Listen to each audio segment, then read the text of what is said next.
All right, guys. What's up, man? I was just on the charts, just randomly. It's midnight right now. Asia session just ended, and London session is about to start. Um, but I'm here with Joe, and he was just telling me a story, and I just hopped on, and I really found a really good trade, and I just kind of wanted to go over it and show y'all what I was thinking. It's Monday night. Tuesday is tomorrow morning, so that's gonna be what I was looking at, and I just came on just to mark out stuff. Like this is what I do at night usually. Like around this time, I'll come mark out previous day high from yesterday, previous day low. I'll mark out if like Asia session already started. Like I'll just mark out some stuff for it. Like I can see Asia session already ended, so I already marked out Asia high. It might get taken out by the time I wake up tomorrow, but you know, if not, then it's marked out. This is 8:30. This is 10 fit. This is 10 a.m. Like what the times I'm trying to trade to. And I just saw that Asia session ended, and I saw this like reversal start to happen. And I wanted to see if anything was in this leg that needed to be rebalanced. Just because I saw Joseph started talking, and I was like, let me see if there's anything to take right now. So I saw this big leg down, and I realized that there was a 15 minute in it, and I was like, oh, that maybe it's gonna go to the 15 minute.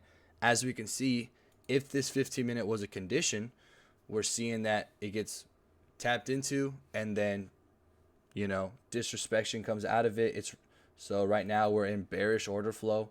We are respecting bearish PD arrays, and we're disrespecting bullish PD arrays. As you see here, we're disrespecting this bullish 15-minute gap right here.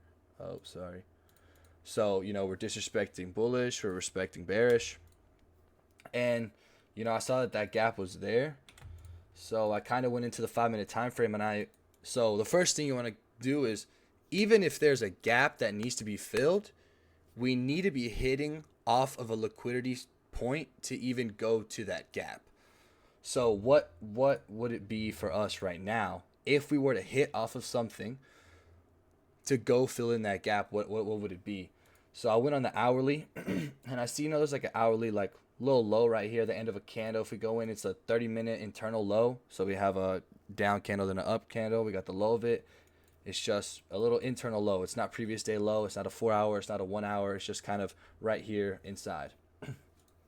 So when we go into the 5 minute, after we see something like that, we can see that this internal low did get swept, right? And so after we get a sweep, we want to see, is there going to be an inversion of the current trading leg to see if we can catch a reversal to the imbalance up top, which is that 15-minute. So on the 5 minute, we can see that this is the current trading leg right here, but there's no fair value gap. We go into the 4 minute, the same thing right here. There's nothing. Hello? Joe?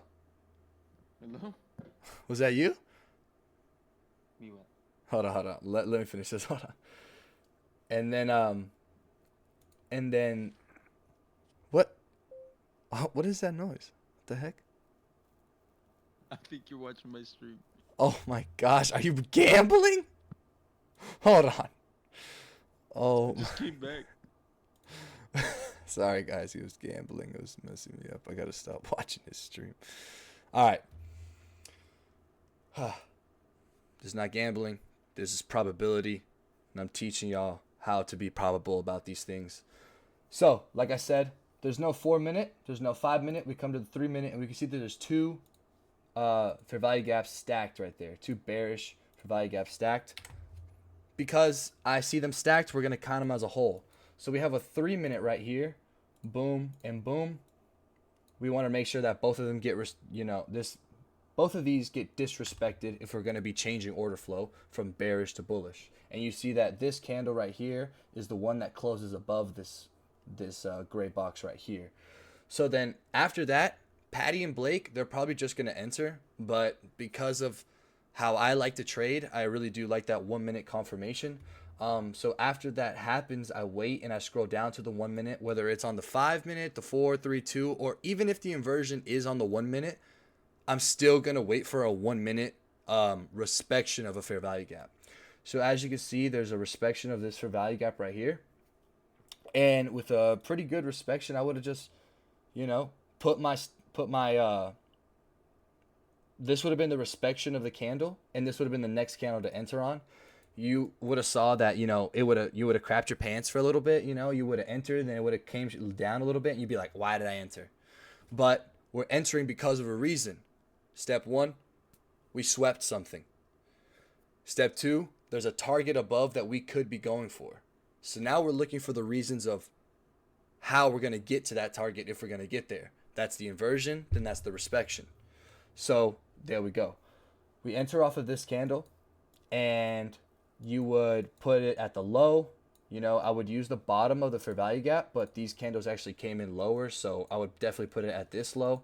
And if I had more money or a nicer stop loss to play with, anywhere from here to the low right there itself, because we're going to be going all the way up for that 5 minute or 15-minute unfilled, sorry. And that's going to go ahead and be a 2.13. So if you put in $1,000, you would get 2,130. So, and as you see, after this first candle which you enter on, there wasn't even a candle in drawdown. And so also a little thing that I've been implementing is if we are switching from bearish to bullish, on the way to that potential target, we're going to be wanting to respect new bullish PD arrays. So as we see right here, like a inspection of this bullish PD array really gave me hope that, yeah, we're going to push through and we're going to continue the bullish structure. If we do disrespect this 1 minute, maybe we could come and respect this one, stuff like that. But it's like something that I like to keep in mind, because if we are gonna, go ahead and go against it, then maybe we just take profit. Maybe we just take a small loss. Maybe we don't wait for it to go all the way down. Like, we got to be smart with how we try to, keep our earnings. If we can get out early, or if we can, realize a change, then that could be useful. But it's like, I'm just liking to mark out these bearish PD array or bullish PD arrays, and if we are respecting them, it gives me more, a little bit better in the mind. But yeah, that's really all I wanted to do. I just wanted to go over this trade because it really was just straight up mech. It really was what me and Jabril got taught and what we should know.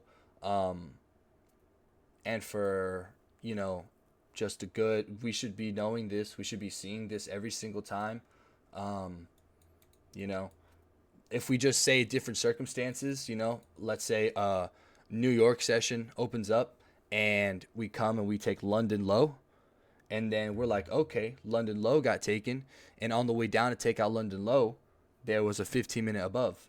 So hold on, we need to be looking here, and we see that there's a current leg, and then we go through the whole process again, and it would just be the same process.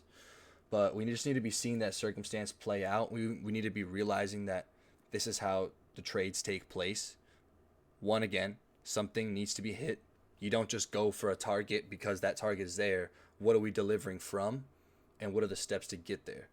So, yeah, hopefully we can learn from this. We can watch this, and we can make this happen, boys. Love y'all. Bye.